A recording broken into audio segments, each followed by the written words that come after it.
বন্ধুরা, বিশ্বকাপের কোয়ার্টার ফাইনালে মুখোমুখি হতে যাচ্ছে আর্জেন্টিনা ও সুইজারল্যান্ড। কাগজে কলমে আর্জেন্টিনা এগিয়ে থাকলেও সুইজারল্যান্ডকে একেবারেই হালকাভাবে নেওয়ার সুযোগ নেই। প্রথমে আর্জেন্টিনার কথা বলি। লিওনেল মেসির নেতৃত্বে দলটি আক্রমণে অনেক ভয়ঙ্কর। Lautaro Martinez, Enzo Fernandez, Mac অ্যালিস্টারদের নিয়ে তাদের মিডফিল্ড ও আক্রমণ বিশ্বসেরাদের মধ্যে অন্যতম সেরা। বড় ম্যাচ খেলার অভিজ্ঞতাও আর্জেন্টিনার বড় শক্তি। অন্যদিকে সুইজারল্যান্ডের সবচেয়ে বড় অস্ত্র তাদের সংগঠিত ডিফেন্স। গ্রানিত জাকা, ম্যানুয়েল আখাঞ্জি, গ্রেগর কোবেলের মতো খেলোয়াড়রা দলটিকে কঠিন প্রতিপক্ষ বানিয়েছে। তারা ধৈর্য ধরে খেলতে পারে এবং সুযোগ পেলেই পাল্টা আক্রমণে আঘাত হানে। তাহলে কে বেশি শক্তিশালী? যদি আক্রমণ তারকা খেলোয়াড়, বড় ম্যাচের অভিজ্ঞতা এবং শিরোপা জয়ের মানসিকতা বিবেচনা করা হয়, তাহলে আর্জেন্টিনা এগিয়ে।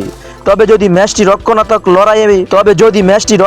লড়াইয়ে পরিণত হয়, তাহলে সুইজারল্যান্ডও বড় চমক দেখাতে পারে। আমার মতে শক্তির বিচারে আর্জেন্টিনা এগিয়ে থাকলেও এটি সহজ ম্যাচ হবে না। সুইজারল্যান্ডকে হারাতে হলে আর্জেন্টিনাকে নিজেদের সেরা ফুটবলই খেলতে হবে। এখন বলুন, আপনাদের মতে এই ম্যাচে কে জিতবে, আর্জেন্টিনা নাকি সুইজারল্যান্ড? মন্তব্য অবশ্যই জানাবেন।